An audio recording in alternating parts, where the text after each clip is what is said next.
right, we're here with Tom with Keller Home Loans. Tom, we're getting tons of questions about how much money do I need to buy a house? And a lot of people have misunderstanding of what that takes. You mind walking us through it? No, absolutely, Joe. I do get a lot of questions about that too, right? How much is it going to actually cost me to buy a home? Beyond just a down payment, which I'll get to at the end, there's going to be closing costs that are associated. And so there's several different buckets of closing costs that a borrower is going to have to look at paying, okay?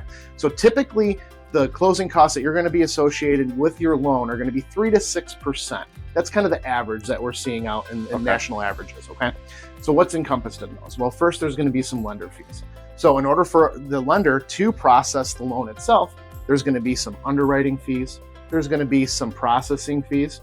Some lenders actually charge just an application fee itself for like $1,000 potentially. There's going to be lender title insurance that's going to be on that loan to insure the property itself, right, from default. Beyond that, you could also have to pay some points for a rate. Rates change every day, and sometimes people want to have a little bit of relief when it comes to their monthly payment, and they don't mind paying up front. So in that case, you might pay a little bit in points in your fees in order to reduce your rate. I think people call that a buy down. That's exactly right. So the other bucket is going to be more of your like real estate fees that are going to be associated with it. So what does that look like? Well, there's going to be a title search that's conducted, so that's going to be paid in there. There's going to be a recording fee for the deed to be recorded. That's going to be charged in there, okay? There's an appraisal that's going to have to happen on your house. That's going to be in there, as well as, a credit report.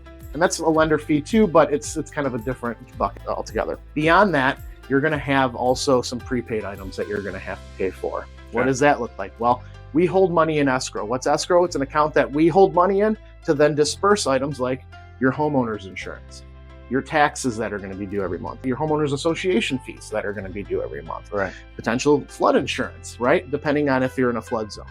And so when you combine all those together, you have your lender fees, you have your real estate fees, and then you have your prepaid items. All that together could be potentially 3 to 6%. Beyond that, you're going to have your down payment. So minimum down payment for an FHA loan is 3.5%. Minimum down payment for a conventional is 5%. Luckily with VA, the benefit they get, they don't have to put anything down. In total, 3 to 6% of your loan is going to be in prepaid items, in your lender fees, and your real estate costs, and then the down payment on top of that. If you heard a lot of what he said, there was a certain amount of fees attached to that, but realize some of the money that's collected is just collecting it up front to then be paid out with people that you owe stuff to. And it's almost a service. You can think of it as a service that the lender's providing you. That's right. And it's actually called a servicer. The servicer is providing you, and that's to pay your taxes, your insurance, and he said, well, flood insurance is insurance, but they'll pay that stuff on your behalf. So they collect it from you monthly, and then when it's due, they pay it back out. Those are all costs, of course, that you have, but they're not necessarily like wear and tear, the fact that you bought. It's just something that comes along with it, and they're doing it as a benefit. And to avoid sticker shock, we are required as lenders to provide disclosures that tell you what those costs are several steps throughout the loan. We have to do it initially when we first start you in process. We have to do it again before you close on the home, at least 3 days before you close. So that way, you know what you're getting yourself into. Nice thing is, and you as the realtor can speak to this, there are some ways that we can provide relief, whether it's through seller concessions, where the seller can provide some of their money from the proceeds of selling their home to kind of take off some of that financial burden of the upfront costs that would be there.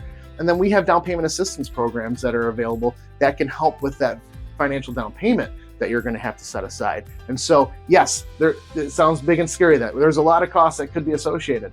However, there's some ways that we can avoid that. Yeah, I love that. And so the first step in any process on figuring out what you can afford for a home, reach out to your realtor and get a referral for who they do business with. Realtors know who the best in the business are. They know who do that for a fair price for the value that you get. Have them discuss with you who a possible good partner is, and then they'll put you in touch with the lender. And the lender can walk you through. And then when we have a clear financial picture of what you need to do in order to be successful, it could be a plan on how to get your credit. It could be a plan on how to get some savings up. It could be a plan on what we need to ask from the seller in order to cover some of the costs. We'll put together a plan for you to be able to go achieve your dream, which is to own a home. Let us walk you through that and realize that this is what we do. So don't feel afraid to reach out and ask questions, because this is what we do on an everyday basis, is put together plans for people to achieve the American dream, which is home ownership. That's right. So we'd love to talk to you. If you have any questions or concerns, go ahead and reach out. Thank you.